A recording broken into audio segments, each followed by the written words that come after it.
He expected to die before sunrise, the rope cutting into his wrists, the dry taste of blood in his mouth, and the silent ring of warriors around him all pointed to one ending: execution.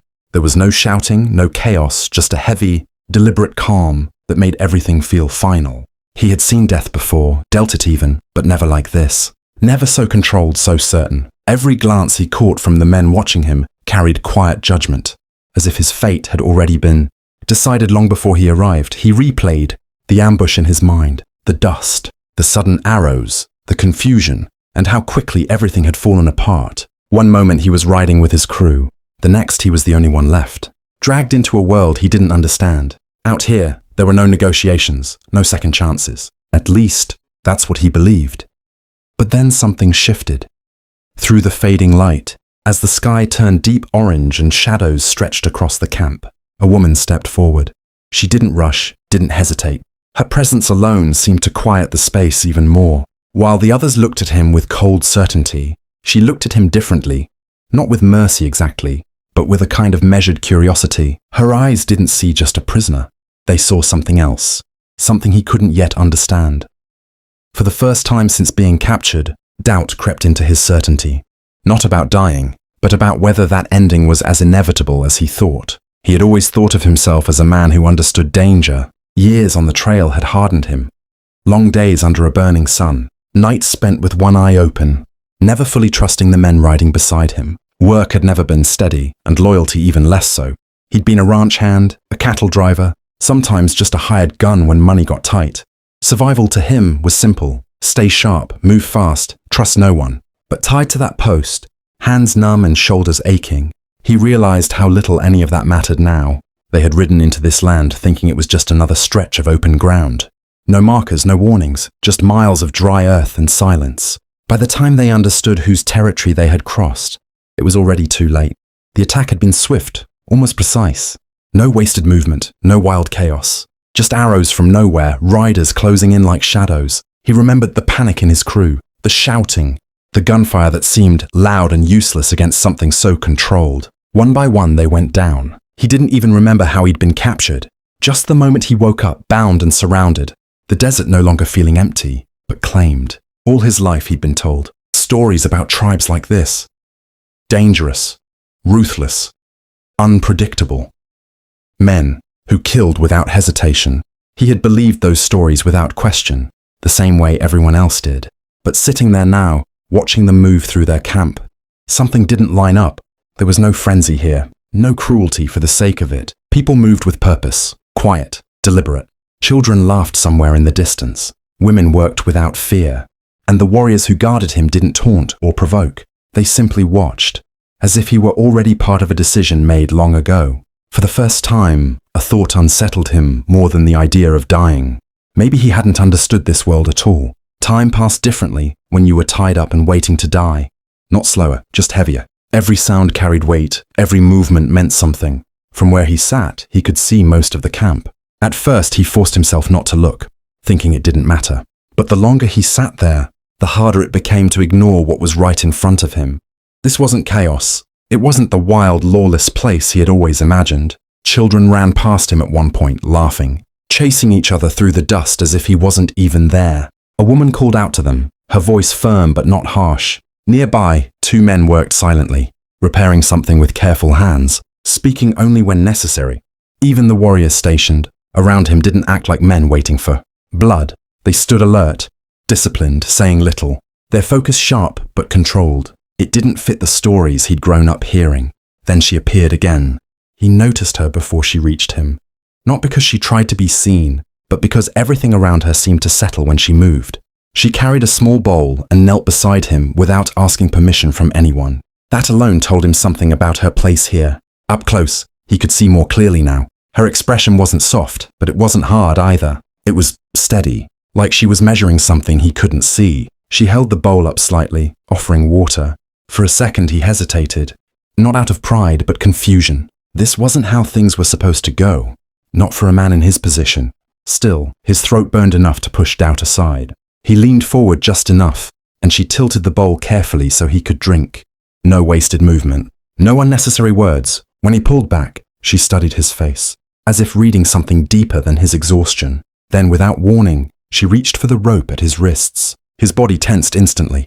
Every instinct told him to pull away, to expect pain, but her hands were precise, controlled. She didn't untie him. She just loosened the binding slightly, enough to ease the pressure cutting into his skin. It was a small thing, but it changed everything. He looked at her. Really looked this time, trying to understand. "Why?" he managed, his voice rough and barely holding together. She didn't answer right away. Her eyes met his again, calm and unreadable. Then she spoke, her voice quiet, almost blending into the wind. "You watch," she said simply. That was it. No explanation, no promise, just an instruction. And as she stood and walked away, leaving him there with more questions than before, he realized something that unsettled him more than the rope, more than the guards, more than the coming sunrise. She wasn't afraid of him, and somehow that made him feel even less certain about what was going to happen next. Night settled over the camp without ceremony, the last light fading into a deep, endless blue.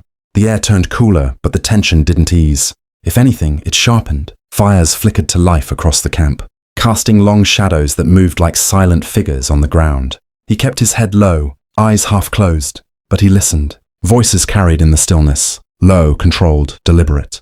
Not arguments, decisions. A group of elders and warriors had gathered not far from him. He couldn't understand every word, but tone didn't need translation. Some voices were firm, final. Others, measured, uncertain. The kind of voices that didn't rush to judgment. Then he heard hers. It cut through the rest, not louder, but steadier. Certain in a way that made the others pause. He lifted his gaze just enough to see her standing among them. Not behind, not silent, speaking. She wasn't pleading. She was stating something. A few of the men responded sharply. He caught the shift immediately. Disagreement. One of them gestured in his direction, quick and dismissive. Like his fate had already been sealed. Another voice followed, colder, more absolute. Execution. The word didn't need translation either. His jaw tightened slightly, but he didn't react beyond that. He had already prepared himself for it. Hearing it out loud didn't change anything, or at least it shouldn't have. But then she spoke again. This time the reaction was different.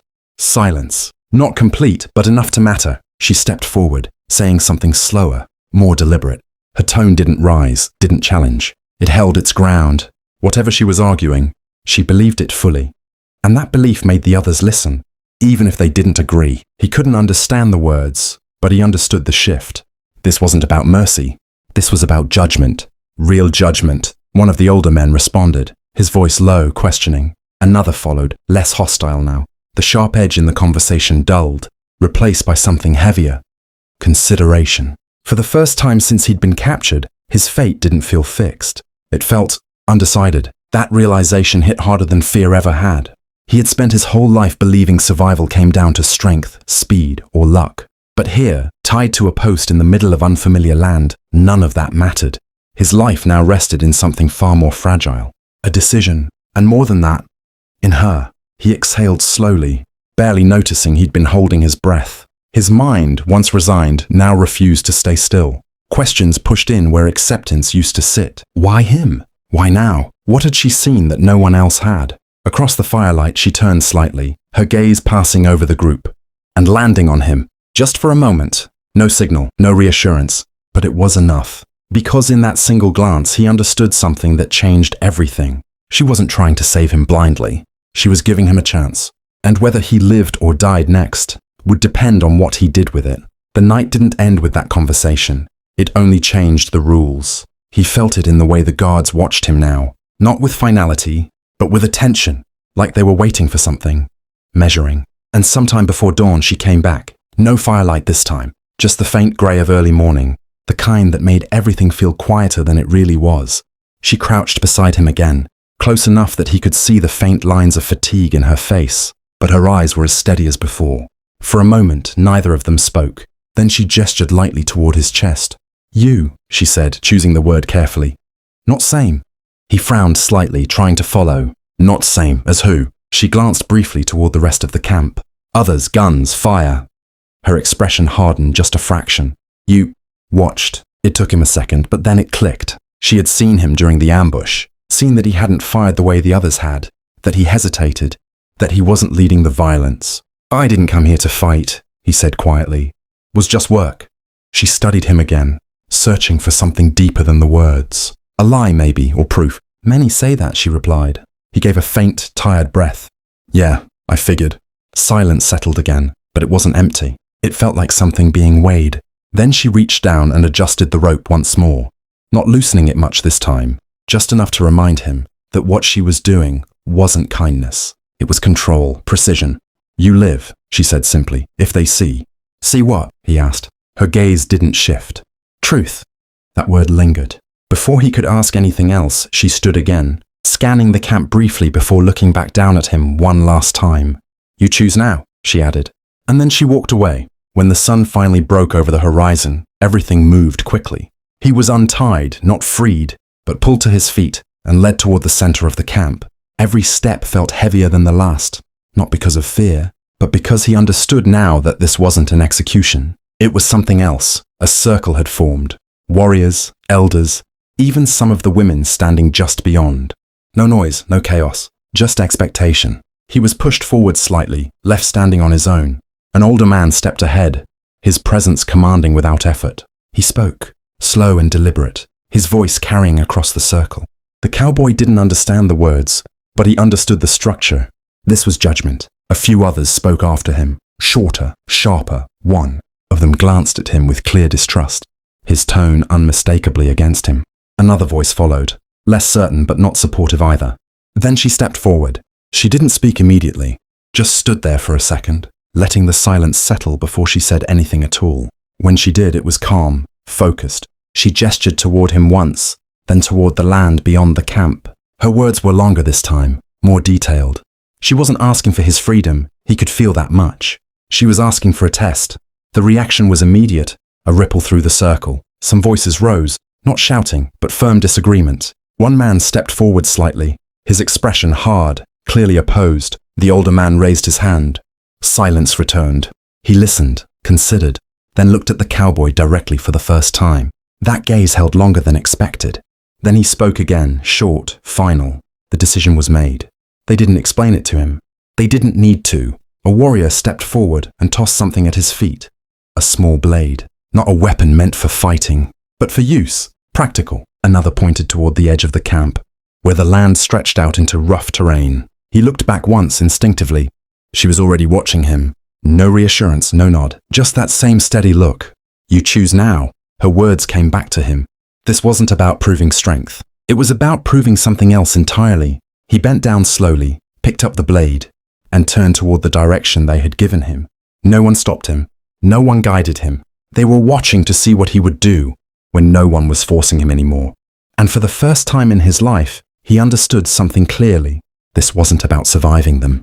It was about showing them who he really was, without hiding behind fear, or instinct, or the past he'd always relied on. One wrong move, and it would all end the same way he expected from the beginning. But one right choice might change everything. They gave him no instructions, no time to prepare, just a blade and a direction. At first, that unsettled him more than anything else had. Out on the open land, with no one watching close enough to interfere, he could have run. The thought came naturally, almost automatically. It was what he'd always done when things turned bad.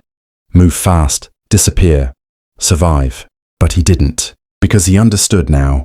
They were still watching. Maybe not with eyes alone, but with expectation. This wasn't a test of escape, it was a test of choice. The terrain ahead was rough, uneven, scattered with rocks and dry brush. Tracks were faint, but they were there if you knew how to look.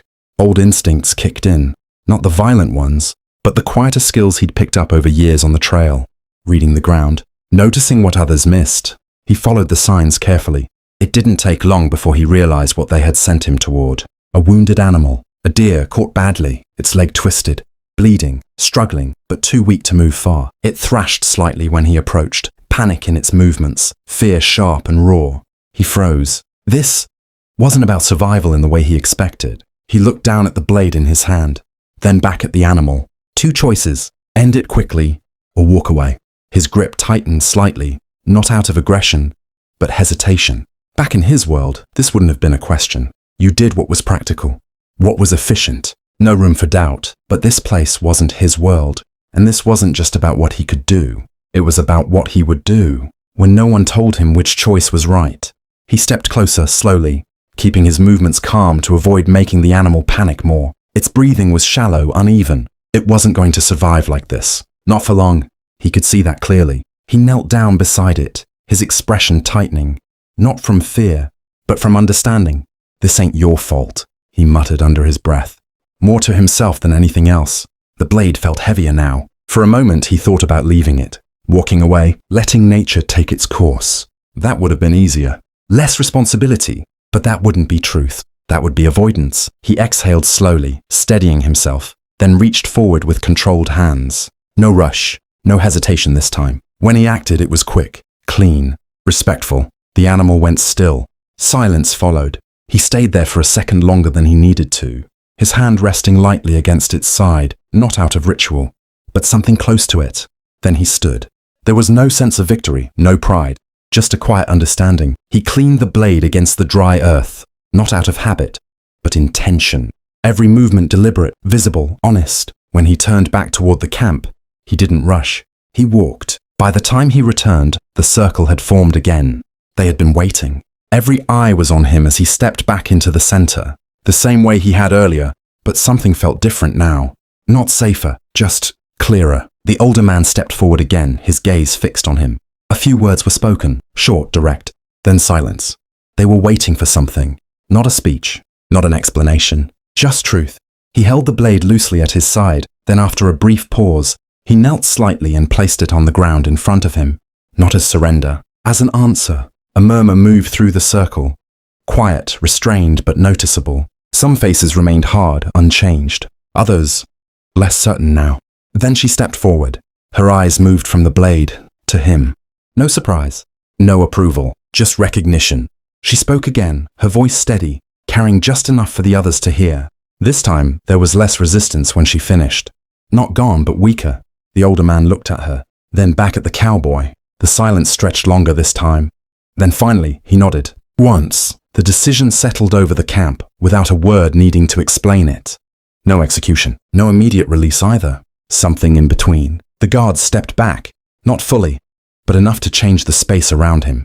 The tension didn't disappear, but it shifted. It wasn't about waiting for his death anymore. It was about what came next. He exhaled quietly, realizing only then how much weight had been sitting on his chest since the moment he was captured. Across from him, she met his gaze one more time. "You see now," she said simply. He gave a small nod. "Yeah," he replied, voice rough but steady. "I do." And for the first time since all of this began, he knew one thing for certain.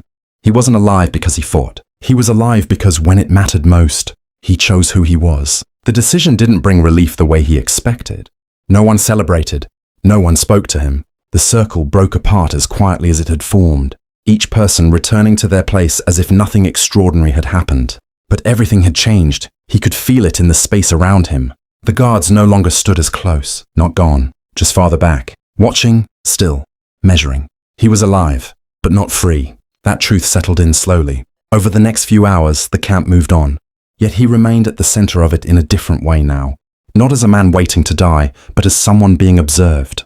Judged over time, not in a single moment. A boy passed by him at one point, slowing just enough to look. Not afraid, curious. That was new. One of the warriors who had argued against him earlier walked past as well. Their eyes met briefly.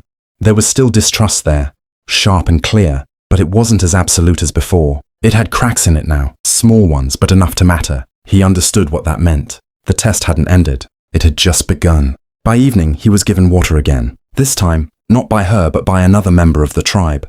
No words, just a simple gesture. It wasn't kindness. It was acknowledgement. He accepted it the same way he had accepted everything else here, without pushing, without questioning more than necessary. Because he knew now, every reaction mattered. Every choice still counted. She approached him later as the sun dipped low again, casting that same deep orange across the land. For a moment, it reminded him of the first time he saw her, when he thought it would be his last sunset. She stopped a few steps away this time, not as close as before. "You stay," she said simply. He nodded once. Figured as much. Her gaze held his, steady as ever. "Not trust," she added. "I know," he replied. A brief pause passed between them. Not uncomfortable, but honest. "You showed them something," she continued. "Not words." He let out a quiet breath, glancing down for a second before looking back up. "Didn't feel like showing anything. he admitted. Just did what needed doing. She studied him again, that same careful way she always had. That is why it matters, she said. The days that followed were quiet, but not easy. He wasn't treated like one of them, but he wasn't treated like an enemy either. He existed somewhere in between, given small freedoms, but never fully left alone. Allowed to move within certain boundaries, but always watched.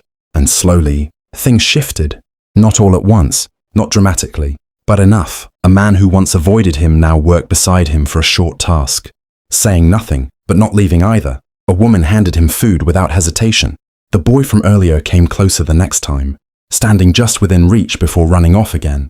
It wasn't acceptance, but it wasn't rejection anymore. One night, sitting near the edge of the camp, he found himself looking out at the open land, the same land. He once thought he understood. It felt different now. Or maybe he was the one who had changed. She joined him again, quieter this time, standing beside him rather than across from him.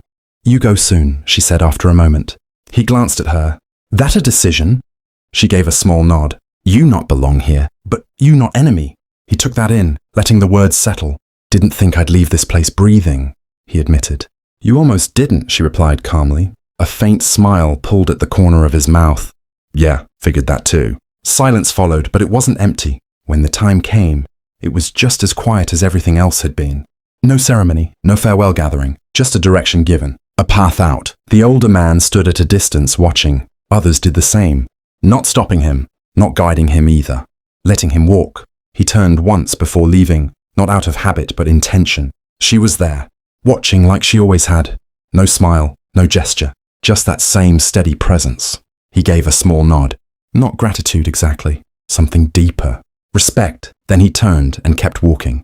The land stretched out ahead of him, familiar in shape, but no longer the same in meaning. He had come here thinking survival meant being faster, stronger, harder than everyone else. But that wasn't what saved him. It wasn't the blade. It wasn't luck. It was a choice. A quiet one no one forced him to make. And as the distance between him and the camp grew, he understood something that would stay with him long after this place disappeared, behind the horizon. He didn't survive because he escaped death. He survived because for the first time in his life, he faced it honestly and chose who he was anyway. He rode for a long time before he finally allowed himself to slow down. The land stretched wide and empty again, just like it had before everything happened. But it didn't feel the same. The silence wasn't something to guard against anymore. It wasn't a warning. It was steady. For most of his life, he had filled silence with movement. Riding to the next job, the next place, the next problem to solve. Always forward, always faster than whatever might catch up to him. Now he let the quiet sit. And for once, he didn't feel the need to outrun it. At night, when he stopped to rest, the memories came back. Not in flashes of violence, but in details. The way the camp moved without chaos. The way no one raised their voice unless it mattered. The way decisions weren't rushed, even when a man's life hung in the balance. And her. Not as someone who saved him, but as someone who refused to let judgment be careless. That stayed with him more than anything else. Days later, when he reached the edge of a small settlement, everything felt louder than he remembered. People talked over each other, laughed too quickly, judged too easily. He noticed it immediately. A man nearby complained about someone cheating him in a deal, swearing he'd settle it quick. Another dismissed a worker without even listening to his explanation. Before, he wouldn't have thought twice about any of it. Now it felt wrong. Not in a loud, dramatic way, just quietly wrong. He found work again, like he always did. Something simple, familiar, but even that had changed.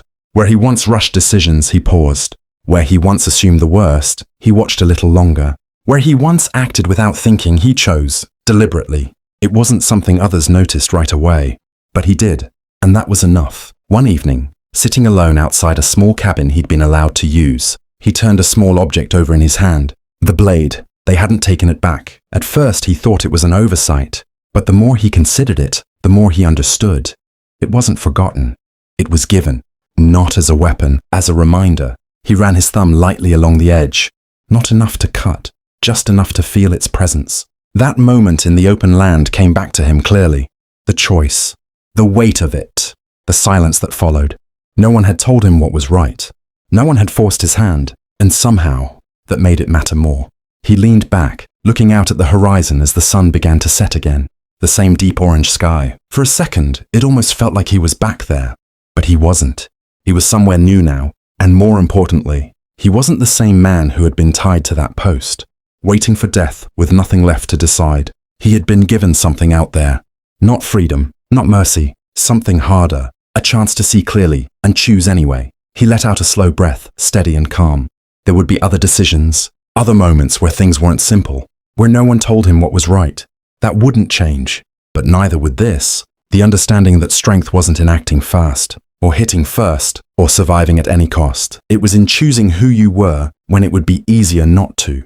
He closed his hand around the blade one last time, then set it down beside him. Not discarded, not forgotten, just set aside, like something that had already done its job. As the last light faded and the world settled into quiet again, he allowed himself a small, almost unnoticeable nod.